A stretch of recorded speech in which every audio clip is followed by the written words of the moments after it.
Ya sebenarnya kalau menanggapi berita yang kemarin ya, eh, saya mengakui ya saya punya istri dan saya punya anak. Itu namanya Keisha Alicia Tahir. Kemarin nanya biasalah anak muda gitu masih masih belajar untuk apa ya namanya, masih belajar karena baru-baru punya anak dan baru nikah, baru berkeluarga, jadi masih bingung dan masih ego-egonya masih tinggi. Dan saya sebelum itu, sebelum menjelaskan juga nih, saya mau minta maaf untuk semuanya. Saya mengecewakan kalian semua. Saya mau minta maaf sebesar-besarnya dan untuk masalah yang kemarin hanya kesalahpahaman aja sebenarnya. Istri saya juga lagi emang lagi berantem aja biasa, namanya keluarga.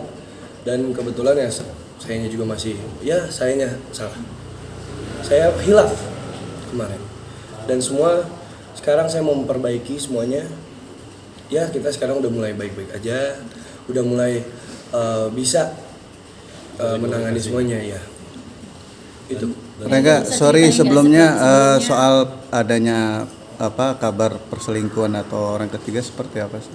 Perselingkuhan atau orang ketiga itu nggak ada sih sebenarnya. Nggak ada ya? Nggak ada, karena saya nggak ada menjalin hubungan sama siapa-siapa. Oke, guys, sebelumnya tadi kan sempat mengakui bahwa punya anak dan sudah punya istri.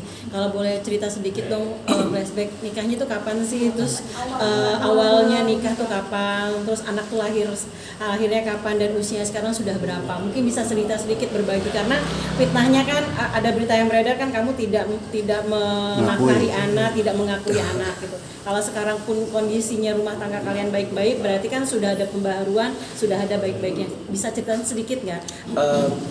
Kalau misalkan nikah itu saya 2 tahun yang lalu. Betul, saya nikah 2 tahun yang lalu dan anaknya sudah udah menjalani sekarang umur mau 2 tahun.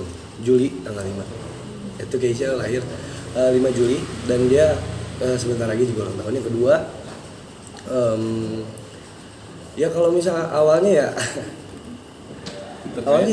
misalkan kalau misalnya ini itu masih masuk privasi, jadi gak apa-apa dong kalau misalkan nggak dikasih tahu juga. Sebenarnya bukan nggak mau mengaku juga, karena saya nggak mau melibatkan keluarga kecil saya ke entertain. Sebenarnya awalnya bukan tidak mau mengakui juga kalau misalkan itu saya nggak punya istri, saya ini ya ada kok emang sah negara juga saya nikah. Dan anaknya ya sebenarnya kemarin permasalahan kesalahpahaman aja, namanya keluarga baru dan saya juga masih belajar juga untuk berkeluarga.